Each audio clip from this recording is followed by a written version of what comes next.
Poorna's dairy ఛానల్కి స్వాగతం. Hello అండి, నమస్తే. ఈరోజు ఈ వీడియోలో మనం కొన్ని చిట్కాలను చూడబోతున్నాము. ఎప్పుడు అవసరమైనా నేను నా కిచెన్లో వాడే రెగ్యులర్ చిట్కాలు అనమాట. సో ఇవి ఆల్మోస్ట్ అందరికీ తెలిసే ఉంటుంది, బట్ బిగినర్స్కి తెలియాలన్న ఉద్దేశంతో ఈ వీడియోని షేర్ చేస్తున్నాను. ఫస్ట్ మాడిన గిన్నెని ఎలా శుభ్రం చేయాలి అనేది చూద్దాం. చాలా సింపుల్ అండి. మన దగ్గర ఉన్న మాడిన గిన్నెలో నీళ్లు పోసుకొని అందులో ఒక టీ స్పూను గిన్నెలతో లిక్విడ్ సోప్ ఉంటుంది కదా, దాన్ని వేయాలి. ఇప్పుడు ఈ మాడిన గిన్నెని స్టవ్ మీద పెట్టుకోవాలి. స్టవ్ మీద చూసారు కదా, నేను ఫ్లేమ్ హైలో ఆల్మోస్ట్ పెట్టాను. పెడితే అది పొంగొస్తుంది. అలా పొంగొచ్చినప్పుడు దీన్ని ఆపేసేయాలి. ఇప్పుడు ఇది కొంచెం చల్లారిన తర్వాత మనం స్టీల్ పీచ్ ఉంటుంది కదా, ఆ స్టీల్ పీచ్ పెట్టి శుభ్రంగా దాన్ని రుద్దాలి, స్క్రబ్ చేయాలి. చేస్తే అది ఆ కిందున్న మాడంతా కూడా మనకి చక్కగా వదిలిపోయి చాలా నీట్గా వస్తుందన్నమాట. చూస్తున్నారు కదా, నా కుక్కర్ని ఆ మెతుకులు అతుకుపోయినట్టు బ్లాక్ కలర్లో ఉండేది అవన్నీ కూడా పోయి చాలా నీట్గా వచ్చింది. అసలు మాడిన గిన్నెలానే కనిపించట్లేదు. సో ఎప్పుడైనా గిన్నెలు మాడితే ఈ టిప్ని ఫాలో అవ్వండి, చాలా ఈజీగా వదిలిపోతుంది. ఇంకా ఒక్కొక్కసారి పాల గిన్నెలు ఇలా మాడిపోతూ ఉంటాయి. ఈ మాడును క్లీన్ చేయడం చాలా టఫ్. అలాంటి టైంలో మనం ఏం చిట్కాని ఫాలో అవ్వాలో ఇప్పుడు చూద్దాం. ఇప్పుడు నేను చూపించే గిన్నె 2 లీటర్స్ కెపాసిటీది. సో నేను ఆ మాడంతా కూడా మునిగేలాగా నీళ్లు పోసా. ఫస్ట్ పోసి దాంట్లో ఒక టేబుల్ స్పూను గిన్నెలతోమే లిక్విడ్ సోప్ని వేసాను. తర్వాత ఒక టేబుల్ స్పూన్ ఏమో కుకింగ్ సోడా, వంట సోడా అంటారు కదా, అది వేసాను.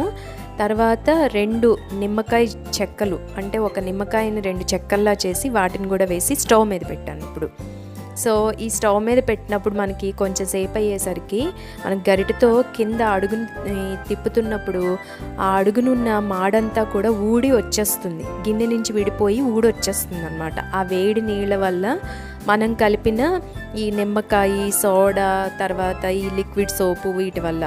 సో మీరేం చేస్తారు అని అంటే, మీ గిన్నె కెపాసిటీని బట్టి వీటిని అడ్జస్ట్ చేసుకొని అందులో వేసి నీళ్ళని మరగనిచ్చి ఇలా గరిటతో తిప్పితే మాడంతా కూడా ఊడొచ్చేస్తుంది.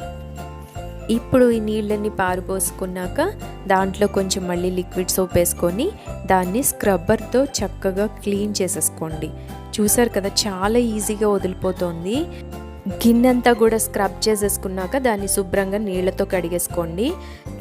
చూస్తున్నారు కదా, ఆ గిన్నెకున్న మాడంతా కూడా వదిలిపోయి నార్మల్ గిన్నెలాగా అయిపోయింది. ఇది మాడిన గిన్నె అంటే ఎవరు నమ్మరు ఇప్పుడు.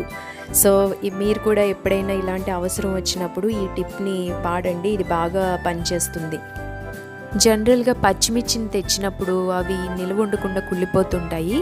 అవి అలా కుళ్ళకుండా వాటిని ఎలా స్టోర్ చేసుకోవాలి, అవి ఫ్రెష్గా ఉండాలంటే ఏం చేయాలి అనేది ఈ టిప్లో చూసేయండి. ఫస్ట్ పచ్చిమిర్చిని తెచ్చుకోగానే నీట్గా వాటిని నీళ్ళతో కడిగేసుకోవాలి. కడిగేసుకున్న తర్వాత వాటిని తుడుచుకోవాలి. ఒక్క డ్రాప్ వాటర్ కూడా ఉండకూడదు. తొడిమెల దగ్గర కానీ వాటి స్టార్టింగ్ పార్ట్ కానీ అన్ని ప్లేసెస్లోనూ చక్కగా అవి డ్రైగా ఉండేలాగా ఫస్ట్ తుడిచేసుకోండి. వాటిని గాలికి ఆరనివ్వండి.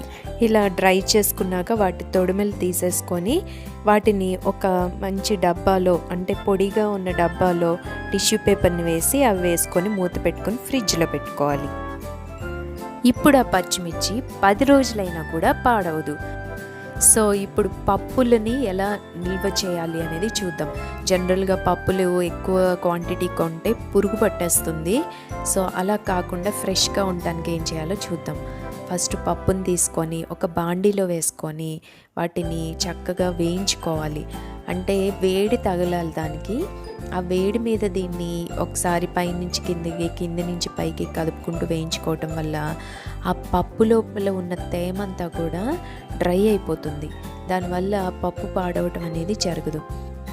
ఇప్పుడు ఈ వేయించిన పప్పు చల్లారిన తర్వాత ఏదైనా ఎయిర్ టైట్ కంటైనర్లో పెట్టుకొని దాంట్లో మన పులావ్ ఆకు ఉంటుంది కదా, బే లీఫ్ అంటారు, అది వేసి ఒక లవంగం మొగ్గని లోపలికి గుచ్చండి.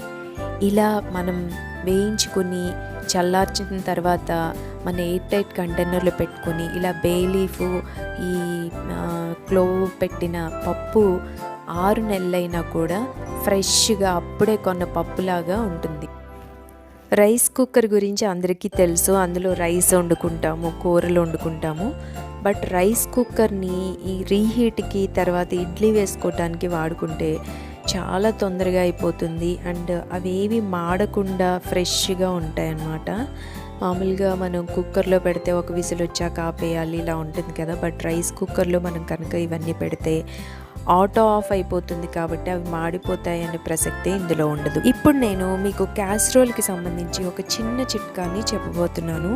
ఇది కూడా అందరికీ తెలిసే ఉంటుంది. జనరల్గా మనం క్యాస్రోల్లో డైరెక్ట్గా ఫుడ్ పెడతాం, దానివల్ల ఆ ఫుడ్కి సంబంధించింది ఆ క్యాస్రోల్లో అంటుకుంటూ ఉంటుంది. అప్పుడు మళ్ళీ ఆ క్యాస్రోల్ని క్లీన్ చేసుకోవాల్సి వస్తుంది. అలా కాకుండా మనం క్యాస్రోల్లో ఫుడ్ పెట్టే ముందు ఒక ప్లేట్ని పెట్టుకొని ఆ ప్లేట్లో మనం ఫుడ్ని పెట్టుకుంటే ఆ ఫుడ్కి సంబంధించింది ఏదైనా అంటుకున్నా కూడా ఆ ప్లేట్కే అంటుకుంటుంది. మనం క్యాస్రోల్ మొత్తం క్లీన్ చేసుకోవాల్సిన అవసరం ఉండదు. ఇవండి ఈరోజు టిప్స్. ఎప్పుడైనా మీకు అవసరమైనప్పుడు ఈ టిప్స్ యూజ్ అవుతాయనే ఉద్దేశంతో ఈ వీడియోని షేర్ చేస్తున్నాను. మరొక కొత్త వీడియోతో మళ్ళీ రేపు కలుద్దాం. Until then bye.